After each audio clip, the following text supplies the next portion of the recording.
The Victorian era was a time of innovation, a large economic divide, and some really, really bad ideas.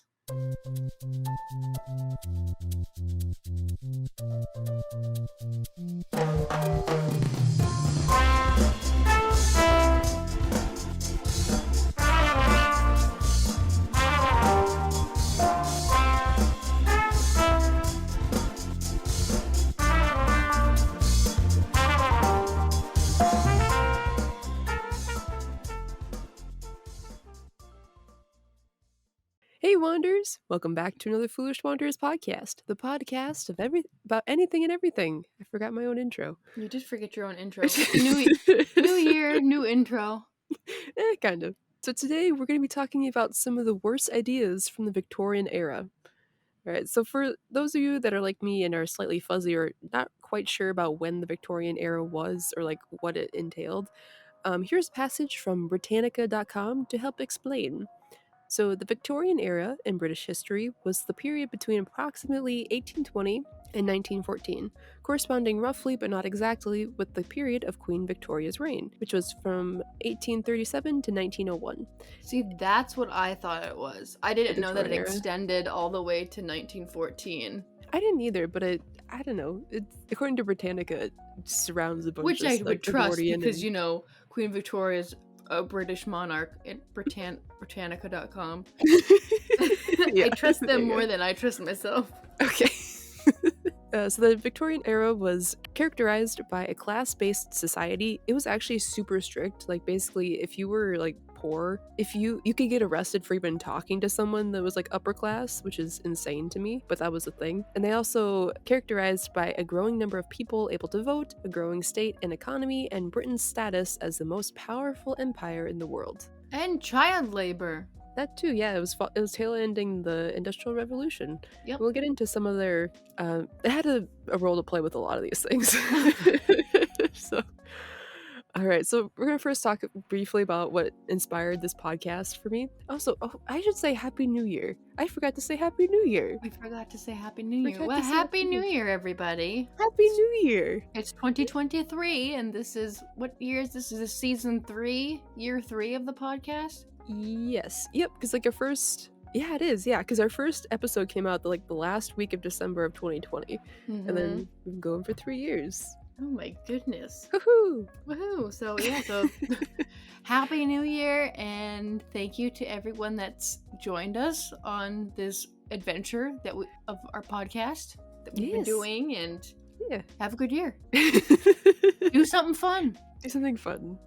Do you Get have any- one thing on your list done, like There your you go. goals. Just one thing that you've put Mhm. off. What's one of yours that you want to do? I have, my grandpa gave Mr. Kendra and I his family's old antique Bible that's in Finnish, and it's Oh. it's huge. It's got like lithographs, Oh my. you know, all over it, and it's in really rough shape. So we need to get it restored. So that is the one goal that I need to get done. That'd be really cool. Are you gonna like have it rebound, or are you gonna like? It needs. I think it needs more than that. I think Just it needs like an okay. overhaul.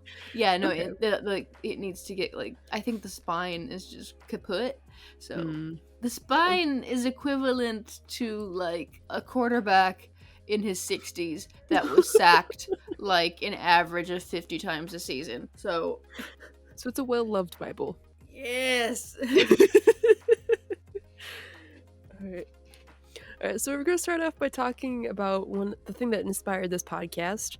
Victorians decorated their Christmas trees with not only real candles with naked flames. So first of all, that's dangerous in the first place. Real tree looks very pretty. that's gorgeous, but real tree gets dry, very flammable, and you put this flame on the tree. Not the smartest idea. It's worth it. And then they also put tons and tons and tons of flammable paper ornaments on there to decorate right by the flames. Okay, that's a little bit stupid. Yeah. So the Victorian era was full of danger and a time of learning. It's just odd to me that it didn't occur to anyone that paper and fire are not a good couple. They're very toxic. Well, they kind of figured it out because this is actually the era where like public service announcements kind of became a thing where people were like, do not put flammable objects near fire. Do not decorate your tree with naked flames, like things like that, like where people, because people were getting hurt and like sadly killed all the time by these things. Burning their house down Yeah, for especially the around sake of Christmas. Christmas. Yeah, sake of beauty. Yeah, I'm glad we moved away from that. Let's just start with the first idea. So this one's not like a bad idea because we still use it today, but the way that they handled it was horrible, and that is electricity. They had it integrated into their homes, which very good for modern day. But back then, it posed a lot of dangers because people didn't know how to use it. So people were constantly being shocked and even electrocuted, and there were even warning signs that advised them not to approach the electric sockets with a lit match. What? I, yeah. Mhm. We stand on the shoulders of giants. Oh my goodness. Yeah. So What in did the they early, also give them like a PSA not to like stick forks and knives into the I'm sure they socket did too? because yeah, they're. I don't know what they did. They, yeah. On the shoulders of giants. So in the early 20th century, electric companies sought to interest consumers in electric products beyond lighting. Some of these products were very flawed.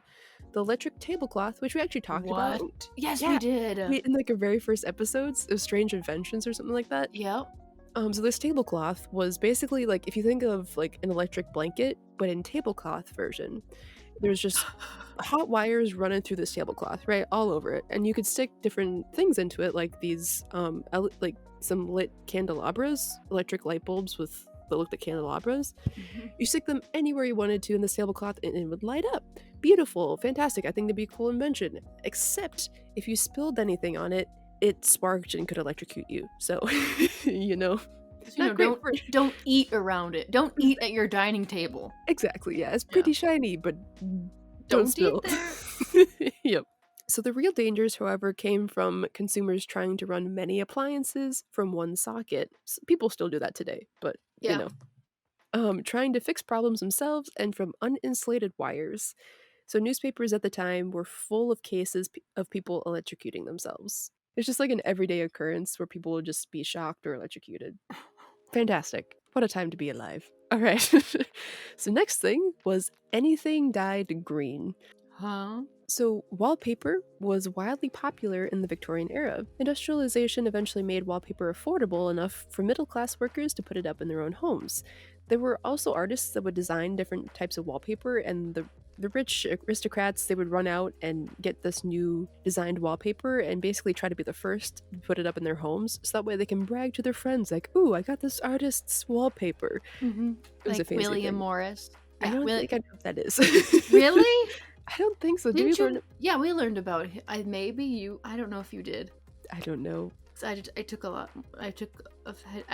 Whatever. I had to take a lot more art history classes Yeah. than Yeah, you you did. because it was my minor. Yeah. But So yeah, you probably Willie. learned about it, but I didn't. I don't Yeah. think. So William Morris was a famous art illustrator that his stuff was turned into wallpaper. Okay, yeah. There you go. Mhm. Good cap. So one color that was catching everyone's eye at the time was Scheele's green. And this I did learn about in art history class, one of our history classes. So in 1775, Swedish chemist Carl Wilhelm Scheele created the first long-lasting green dye. And all other green dyes before that were dull and faded rather quickly. So Scheele's green was bright, vibrant, and it stayed that way. However, one of the ingredients that was used to make Scheele's green was arsenic. Oh, lovely. So just that, little thing. Yeah, so arsenic was found in many fabrics. Poison. Yeah. Arsenic poison was found in many fabrics, particularly those dyed green colors. At the time, arsenic was used to create a wide variety of dye colors, like green, brown, and reds. So aniline dyes took the place of arsenic in some garments, but this is also a toxic substance that caused irritation. It's great. You know what? I always, when stuff like this comes up, like they use arsenic to dye stuff green.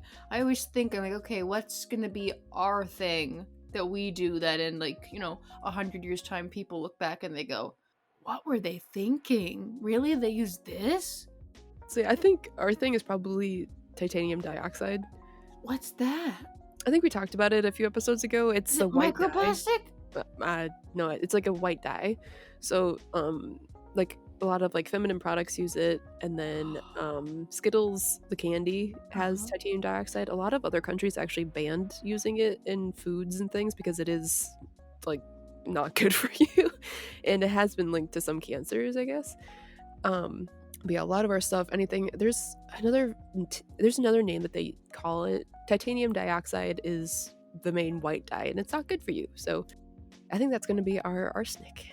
Great. Yeah, it's in a lot of things. So It's in a lot of things. Great, great, great. yeah, it's good. So yeah, also to go with the arsenic wallpapers and things, people actually like within a few weeks of having this in their home or like wearing arsenic dyed clothes and things, people started fainting or getting side effects from it Oh because they're my being slowly gosh. poisoned.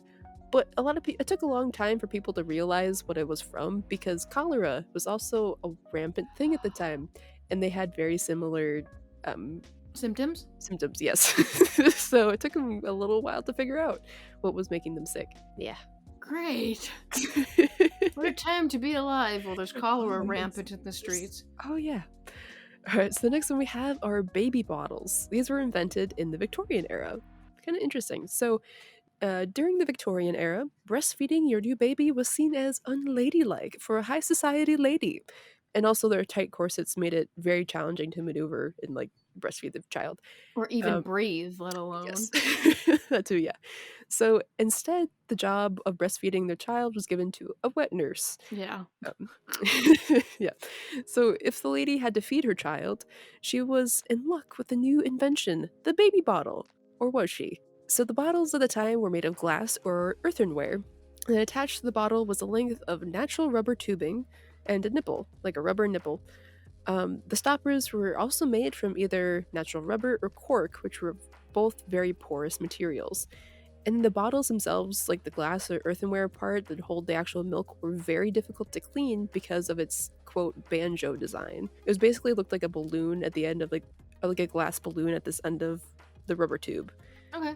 And like there's a very small opening, so it's kind of hard to get anything in there, like a brush or anything, to clean it out well. Yeah, like scrub it. Yep. Yeah. So it also didn't help that the woman at the time turned to the advice of Mrs. Beeton. Have you heard of Mrs. Beeton before? No. Okay, so I've watched a lot of history things on YouTube, and her name comes up a lot. Basically, she had a popular book called Mrs. Beeton's Household Management in 1861. It was a go-to reference guide on how to run a Victorian household, and it gave advice on cooking, hiring, and firing household staff, and childcare. But a lot of these things we look at now, and they're very crude and like they're not good advice at So all. so this Mrs. Beaton was Hmm. kind of like the Martha Stewart of the Victorian times. Yes, yeah, pretty much. I think she's actually been compared to Martha Stewart quite a bit. So, But yeah, no one can outdo Martha. no. Nobody. So, Mrs. Beaton advised the new mothers that it was not necessary to wash the nipple for 2 to 3 weeks. What? Yes, like I said, not great advice. Ugh. Make, making the bottles perfect incubators for deadly bacteria. And then doctors at the time, they kind of caught on and they're like, they condemned the bottles, or like, don't use them, and told parents not to use them, but they still did. And infant mortality rates at the time were shocking. Only about 2 of 10 infants lived to their second birthday. And then after this, the bottles eventually earned their name murder bottles. Oh, that's lovely. Yeah, What a yeah. lovely name. It's a lovely Cheerful. name. Yeah, yep. So one of the brands of these bottles was called the Little Cherub Feeding Bottle. It makes me giggle. It's fun. The But little murder cherub bottle. yeah, the little murder bottle. Yeah. It looks like your baby's just like sipping on a soda, basically, with the long straw. It looks like, yeah, a milkshake or something. Hmm. Yeah. All right, so the next one, this is the one that I've heard a lot throughout, I think high school, college, wherever. Adulterated foods. What? Yeah, so What? or like messed with foods, things being added that should not be added to foods. Okay. So thanks to the Industrial Revolution, cities in the Victorian era were flooded with more and more people looking for work. And then with more people, there needed to be a lot more food. And bread was the main staple of food at the time. And people wanted the bread to be white and dense. So like when you go to the baker to get your loaf of bread for the day, they didn't want like the whole grain ones that we kind of look at now because they're healthier. They Mm-hmm. wanted the whitest, like the densest bread that they could get. So Victorian bakers seized on the opportunity to maximize profits by switching ingredients for cheaper substitutes that would add weight and bulk. Oh no. Bread was adulterated with plaster of Paris. What's Beet plaster of Paris? plaster, like like the stuff that statues are made of. Yeah. So it's Yeah. plaster from Paris? Is that what? Um. Okay. Yeah. So according to Google, plaster of Paris is so called because of its preparation from the abundant gypsum found near Paris. So yeah, basically it's a like a powder, very fine milled powder that when added to water sets up very quickly into like a stone, kind of like a soft stone. You make Okay. different sculptures and stuff out of. Okay. I I used got it it. quite a bit in school. So yeah, yeah. Don't breathe it in though because it can like the particles can get into your lungs and harden. So do not breathe in plaster of Paris. Oh god. Yeah, so be careful. All right, so they also added bean flour, which isn't that bad. Then they also add chalk or alum, and alum is the most dangerous one. So alum is an aluminum-based compound today used in detergents, but then it was used to make bread desirably whiter and heavier. And this adulteration of the bread led to problems of malnutrition, and also alum produced bowel problems and constipation or chronic diarrhea, which is often fatal for children. They'd Ugh. be eating this every day because this is their main staple of food. Oh So, my gosh. yeah, it's not good. So, bread was not the only food being altered.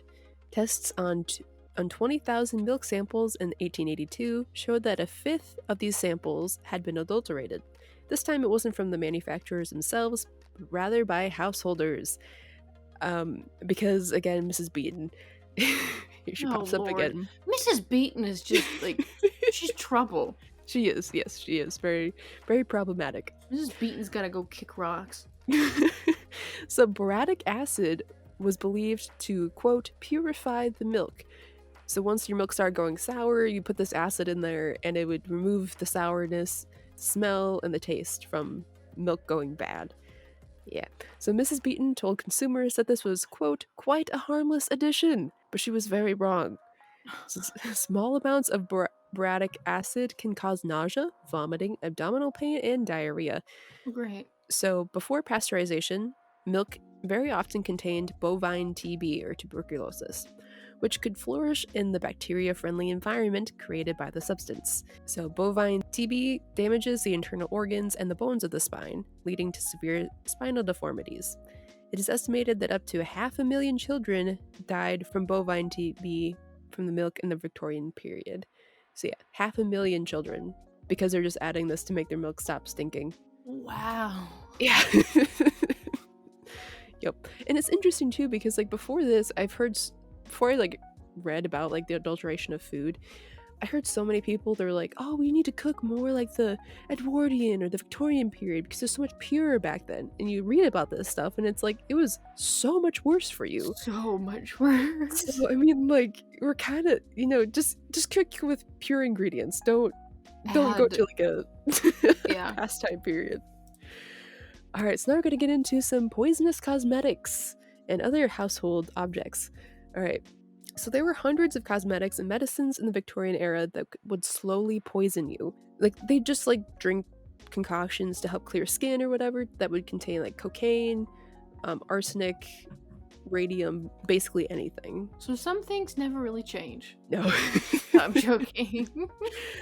So one such product were the arsenic complexion wafers. What? So Dr. Mackenzie was one of several brand names attached to these arsenic products, or similar wafers or pills were sold under the names of Dr. Sims, Dr. Rose, and Dr. Campbell, or Campbell. The wafers made the skin fashionably pale by destroying your red blood cells. So although it was possible to build up a tolerance for the arsenic by Oh my gosh. taking it in regular small amounts, it was no surprise that the cosmetic use of the substance did not end well, usually. So in July 1880, the Indianapolis Centennial reported the case of a young lady, handsome and intelligent, who Okay, hold on. Does any young lady want to be described as handsome? I don't know, but this is how they described her, You so were I don't know if you that's a good a thing or not. handsome young lady? I don't know. This How is would you Victorian like era. it if no, how would it no, but, like, how would you like it if somebody comes up to you like, "Man, Katrina, Some lady. you're such a handsome lady." I'd be very confused. I'd cry in a dark corner. Oh, no. I guess, like, I'd take it nowadays, like, I have very masculine features, I guess, like a chiseled jaw or, like, Such a strong handsome woman. cheekbones. Yeah. No woman wants to be described as a handsome Y woman. yeah, roughly, yeah. Oh, So that's horrible. Oh, yeah. that's why So she died. She didn't die of she died because she took arsenic because she saw the headline. yeah, died of embarrassment. Mhm. Yeah, yeah. So this poor lady had gradually lost her sight as a result of taking the arsenic wafers. Her engagement to a young physician of good prospects, was a quote again, was on hold while he waited to find out if her sight could be restored. Like, What a isn't that sad? winner. Like, What why a wouldn't you winner. exactly? Why wouldn't you stay with her? Like, you already proposed to her. Like, you're gonna get married. Why does it matter if she can see or not? 'Cause it was more of like a I don't know. A social thing. You gotta Yeah. the best. Nah. But anyways, yeah. So I feel bad for her. She Poor tried to look handsome pretty woman. and poor lady. Poor handsome lady. Oh man. All right. So deaths also occurred, such as that of an 18-year-old Hilregard Walton of St. Louis, who died in 1911, having taken several boxes of wafers in an attempt to clear up her skin issues. You know what? If it did clear up my skin issues, I'd probably do the same thing. Take a whole couple boxes of I'd be arsenic like, yeah, I'll do it. and do. Oh man. Make that skin glow. I mean, you'll be dead, but you'll be glowing. Get me going. Yeah. Look, she had just gorgeous skin. Yeah. It's I've never glowing with seen. radium. Yep. All right, so this is from one of Dr. Mackenzie's ads here. So, of Dr. Mackenzie's improved harmless arsenic complexion wafers, they will produce the most lovely complexion that the imagination could desire. Clear, Ooh. fresh, free from blotch, blemish, coarseness, redness, freckles, or pimples. Now at Sephora. There you go. So it says that, yeah, so basically it took some stuff out and then now it's unscented and now made from the purest ingredients and absolutely harmless. Only the purest arsenic that we could find. Basically, yeah. All right, so they also have, Range-free organic arsenic.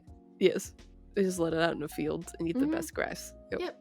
So there's also a little tagline at the bottom: "Beware of the many imitations. Have Dr. Mackenzie's or none." Eh, they thought they were the best, but the best at being the worst, I guess. So Mackenzie's arsenic wafers was the British version, while the main US brand was Dr. Campbell's safe arsenic wafers, which the proprietor supposedly used to cure his own shallow complexion. Until the age of 19, he was the possessor of a remarkably clear skin and bright English complexion, so much so as to excite comment among the fellow college students, who used to say, quote, "They wished I were a girl." Yellow fever then put so this like Dr. Campbell or whatever, apparently in college had like the best skin, the whitest skin, and apparently people wanted him to be a girl because they had the whitest skin. It's just a weird comment. I don't know. Um, and then apparently he caught yellow fever. And Um, died. not no, well, he started the arsenic wafer brand, so not quite. Um, but he ended up, quote, "a far deeper yellow than Oscar Wilde's favorite sunflower." So his skin became yellow. Um, so then, after experimenting unsuccessfully with various arsenic products, he developed his brand of wafers and apparently regained his pale skin. Oh, good. Thus, he was inspired to help others. He began advertising to the public. The wafers were still around into the late 1920s. Oh my goodness. So that was pretty recent. Yeah. Oh, ick. Yep. What was the what was the motto? Oh, I Of didn't know. I don't was know it that one. okay, I was like, what was it? I was maybe was the motto like my skin is so pale, they wish I was a girl. It could have been, yeah. Yeah, it was just weird. So this is on the box of Dr. Campbell's. It says, "Guaranteed absolutely safe, harmless to anybody." That doesn't seem suspicious at all. No. All right, so the next one we have are a new fad diet, a tapeworm diet. Isn't that a thing like now? It's I wouldn't still be around. surprised. Yeah, it's. I remember. I think it was in high school. People started talking about it again. Don't do this. This is not. Listeners, do not Don't do swallow a any of tapeworm. this stuff. No, please don't. But yeah, this is one that some people still tempt Kim to do. Don't do it. Kim Kardashian? I don't know. There's. Probably. Yeah, I don't know. So, so for tapeworm pills, you would take a pill containing a tapeworm egg. Once it hatched in your Ew. intestines, or like your It's in your, already gross. it is really gross. So once hatched, the parasite grows inside of the host, ingesting part of whatever the host eats. So in theory, this enables the dieter to simultaneously lose weight and eat without worrying about their calorie intake. Because you have a Ooh. parasite Yeah, living in this your gut. yeah, it is. This for some reason. Did you read Hunger Games by chance? Yeah, but it was like, that's like 10 plus years ago. Yeah. This just reminds me of like that party that they had where they like gorged themselves on food and then drank like a special liquid that made them throw up so they could eat more. Oh, This yeah. reminds me of that. So yeah. So allegedly a woman would never rise hungry from the table, yet she would continue losing weight. All concerns for health and discomfort would be dismissed with the claim that beauty is pain and sacrifices must be made. Just let the What parasite a live in your healthy gut. motto. Yeah. It's one that prevails to this day, and it's very sad. It is so healthy. Yeah. So great for women. Ugh. Yeah, it's wonderful. So, and sacrifices were most certainly made once the desired weight was achieved, because to get rid of the now unnecessary parasite, dieters would employ the same methods as those unwillingly afflicted by the worms. So you can just get them on accident too from eating like infected meats and stuff. But these people actually wanted to get it, so They yeah. wanted it. Yeah. Yes. So in Victorian England, this included pills or special devices. One such invention, created by Dr. Mayers of Sheffield, attempted to lure the tapeworm by inserting a cylinder with food via the digestive tract. It comes as no surprise that many patients choked to death, sadly, before the tapeworm was successfully removed. So like they'd like stick something down your They didn't have like Yeah. heartworm pills like we give them to like today that we give to dogs. I don't know. I don't think so. I don't think so. And then other folk cures prescribed holding a glass of milk at either end of either orifice and Ew. waiting for the tapeworm to simply What it slide out. Because the milk was so like. Oh, we love milk. Oh, let's go. I don't know. They just thought it would work. I don't know. They tried Oh anything. gosh. Yeah. There's no like proof that this worked, but that was the thing that they Why tried. did they eat arsenic? I'm sure they tried. I'm sure they did. There you go. Yeah. Yep. There's just so many ads for these things. So one of them that I have is eat, eat, eat, and always stay thin. Fat. The enemy that is shortening your life. Banished. How? With sanitized tapeworms. Jar packed. Like, how do you Friends for a sanitize? fair. Form easy to swallow. What? Yeah. Like, how do you sanitize a tapeworm? I don't want to know. Arsenic? I don't know. It's dipped in arsenic. Oh, arsenic. No ill effects. Mm-hmm. Oh my goodness. It's wonderful. No danger. Do you see the little doctor in the corner? Oh, I see. No danger. That doctor looks legit. Mm-hmm. Little cartoon drawing of a doctor. Yeah. Yeah. Fun times. All right, now we get to the real Mad Hatter. So, in the 18th and 19th centuries, industrial workers used a toxic substance, mercury nitrate, as part of the process of turning the fur of small animals, such as rabbits, into felt for hats. So, workplace safety standards were often very lax, and prolonged exposure to mercury caused employees to develop a variety of physical and mental ailments, including tremors, dubbed the Hatter's shakes, speech problems, and emotional instability and hallucinations. In Connecticut, mercury-induced tremors were often called the Danbury Shakes, after the city of Danbury, which was a leading center for hat making in the 19th century and into the early years of the 20th century. Okay. But the 19th... Sorry to interrupt. Here we go. Danbury Shakes sounds like a indie folk pop group. See, I thought it sounded like a mom and pop shake shop. You know, It sounds like an indie pop. It sounds like an indie pop group. Like kinda if somebody does, put yeah. Danbury Shakes like on a Spotify playlist and it was like fake, I would definitely think it was real. But like, yeah, That's true, yeah.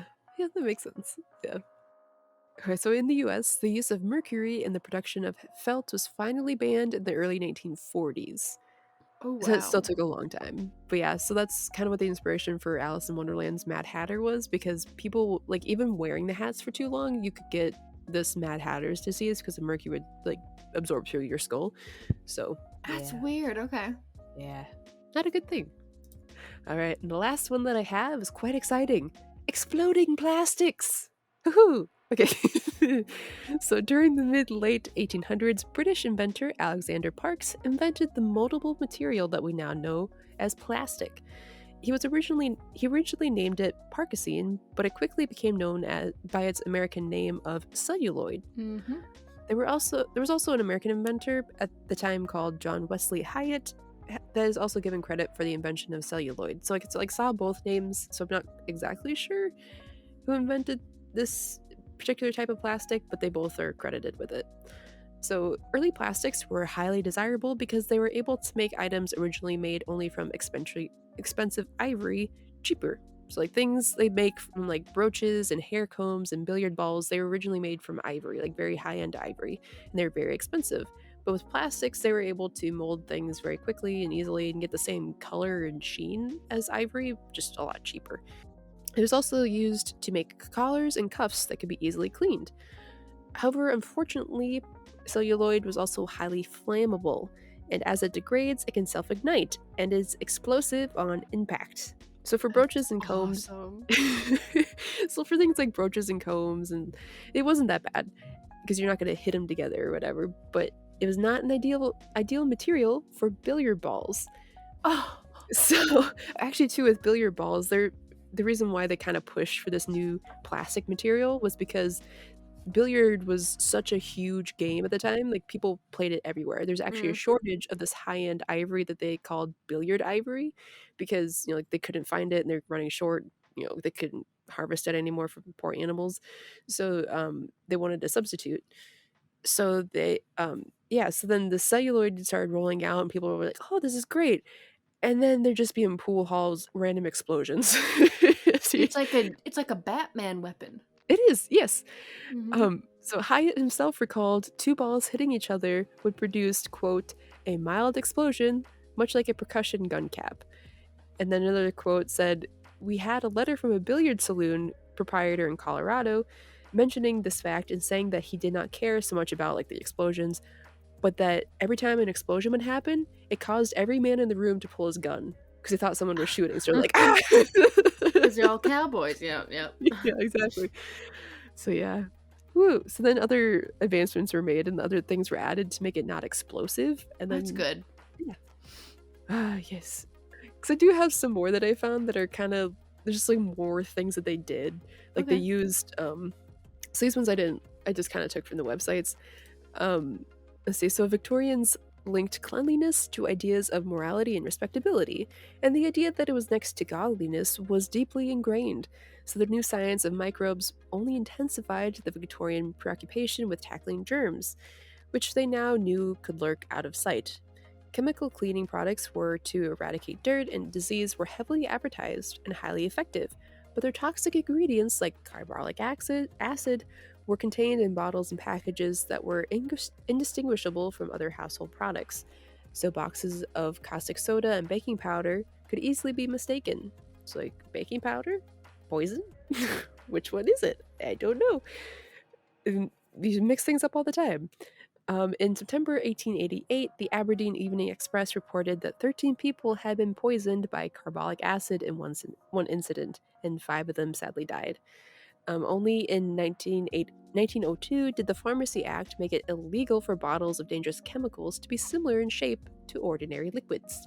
Wow. Yes. All right, next one we have is Deadly Snow, which, if you know about like Wizard of Oz, Mm-hmm. is kind of like a hint. So this is actually from the Edwardian era. Edwardian engineers thought they discovered a wonderful material, a mineral that was non-flammable, cheap, and clean. It was used for just about everything in the early 20th century, from hair dryers to floor tiles to toys, even gloves, gutter insulation, clothing. However, the wonder material, asbestos, was as we know now, very deadly. So Bad, asbestos yeah, fiber, very yeah, bad for you. very bad. So asbestos fibers can enter the lungs and basically just sticks in there and kills you slowly. Okay, so yes, we still don't know like how many people actually died from asbestos alone, but it is still very lethal. Yes. Yay! Yay. Cheery thoughts before we go to bed. Very cheery, yes. See, and then the last one that I have here is radium. So, a magical new element was discovered in the Edwardian era, a source of energy and brightness that delighted and fascinated Edwardians. It was radium. It was used in all sorts of products, such as cigarettes, makeup, suppositories, Ew! toothpaste. What a radium suppository? Yeah, you make your butt glow. Oh my gosh. Yeah, That's it's fantastic. disgusting. I mean, there's other substitutes for that nowadays, I'm sure. So I'd be like, this is, Okay. but it's also in things like toothpaste and even chocolates. So above all, there was a craze for glow in the dark watch faces, which were That's painted by helpful, but not this way though. not this way. So That's not they're the way you do it. no, so they were hand painted by the Radium Girls. So I'm sure you guys have probably heard of them. Yes. Basically, there's a bunch of women that hand painted these clock faces, and each time, like, 'cause they had to have a very fine tip brush, so Yep. each time they dip into the radium or like paint a little bit, they had to wet the brush and they'd stick it in their mouth. So they ingested so much radium, so much that some of their bones even started to glow, like when they died from radium. I think Hi, Inka's very into that. I see that she was some radium. She wants to be a radium girl too. Yes. Ooh, glow from the inside out. Ooh. Glow from her little pink butthole. And her furry little So, snout. yeah. It's great. So, if ingested, radium poisoning can lead to anemia, bone fractures, necrosis of the jaw, and leukemia, which a lot of the radium girls did pass away from. Yep. Yeah. Yes. So one thing that I kind of equate the Victorian era to is they walked so we could run because we learned so much of what not to do They in the Victorian era. crawled so we could run. Yeah, basically. Oh my goodness. Yep. Okay. Moral of the story, be thankful for that you live in this day and age. Yes, and if you ever have access somehow to a time machine, do not go to the Victorian era. It's horrible. Don't go there. Don't go anywhere. I would just be like, okay, I have it. I have the time machine. Not going anywhere. Fair, yeah. Have you heard about the butterfly effect theory? No. So, like, it's a theory that if you do have a time machine, any slight little thing that you change, even like stepping on a butterfly or moving its flight That's why pattern, it's called butterfly effect. yeah, it's just Okay. equated to a butterfly. Because butterflies are small and pretty and dainty, but then, like, even if you move it just the slightest bit or even kill It it, dies. it can drastically change the entire future. So, So the don't go butterfly, back and kill Hitler. yeah, don't, like, as much as we probably want to, we don't know what effects Yeah. could come from that. So, don't Two mess with Hitlers. oh goodness, no. No, thank you. All right, Wanderers, thank you so much for joining us in our first episode of 2023. We hope you enjoyed this very chaotic and interesting episode. If you have any suggestions for future episodes, please feel free to email us at fwplisteners@gmail.com. Wait, you didn't do sources. Oh, yes, and my sources. I have lots of sources. So Mm-hmm. today, I have sources from the BBC.com, Britannica.com, 12tomatoes.com, thequackdoctor.com, the Smithsonianmag.com, History.com, Atlas Obscura, my favorite website, and historydaily.org. Woohoo! Good list. Yay. Okay. And as always, new episodes of the FWP are released weekly from wherever you get your podcast from, including this place that you're listening to right now. And if you'd like, we would really appreciate it if you'd consider leaving us a 5-star review. It really helps us get into the algorithms, and more people can come join us. Yay! Yeah. Yay. All right, Wanderers, thank you so much for listening. We'll see you guys next time.